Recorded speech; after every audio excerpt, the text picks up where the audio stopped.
دیکھیے یہ ہے 11ویں صدی ہجری کہ اس کے آغاز ہی میں 1008 ہجری میں اندلس سے مسلمانوں کا اخراج ہوتا ہے۔ تو 92 ہجری میں طارق بن زیاد اور موسیٰ بن نصیر جیسے جنرلوں کی قیادت میں مسلمانوں نے اسپین فتح کیا تھا 92 ہجری میں، 92 ہجری میں، اور پورے تقریباً 1000 سال یعنی 996 4 کم 1000 سال کے بعد 1008 ہجری میں مسلمانوں کا وہاں سے اخراج ہوتا ہے، اور بہت سارے لوگ مار دیے جاتے ہیں، اور پھر یہ لوگ وہاں سے تونس اور موراکو کی طرف ہجرت کرتے ہیں، الجیریا کی طرف ہجرت کرتے ہیں، مغرب کی طرف۔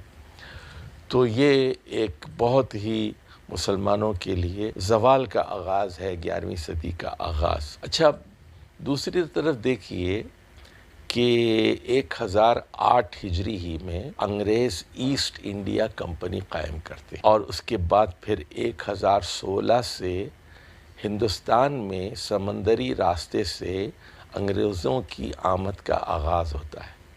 اب دیکھیے ایسٹ انڈیا کمپنی ایک تجارتی کمپنی ہے، بزنس کے لیے قائم کی گئی ہے، اور اس کا مقصد یہ ہے کہ ہندوستان سے خام مال لیا جائے اور کوئلہ اور وغیرہ، تاکہ وہاں ان کی صنعتیں، ان کی مشینز چل سکیں۔ لیکن آہستہ آہستہ پھر یہ پورے ہندوستان پر قبضہ کر لیتے ہیں۔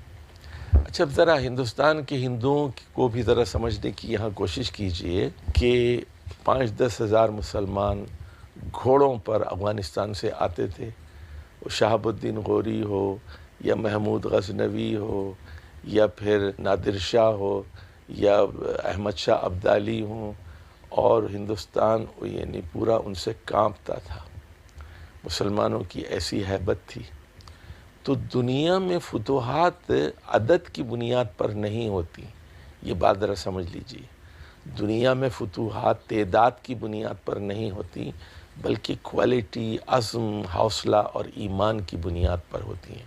قرآن مجید بھی اس نکتے کی وضاحت کرتا ہے اور کہتا ہے کم من فئۃ قلیلۃ غلبت فئۃ کثیرۃ بإذن اللہ۔ تاریخ میں ایسا کئی بار ہوا ہے کم من فئۃ، کہ چھوٹی جماعتوں نے وہ بڑی جماعتوں پر غلبہ پایا۔ ایسا ایک بار نہیں ہوا، کئی بار ہوا ہے۔ تو اور قرآن مجید وہاں سورہ انفال میں مزید وضاحت کرتا ہے کہ اگر تمہارے درمیان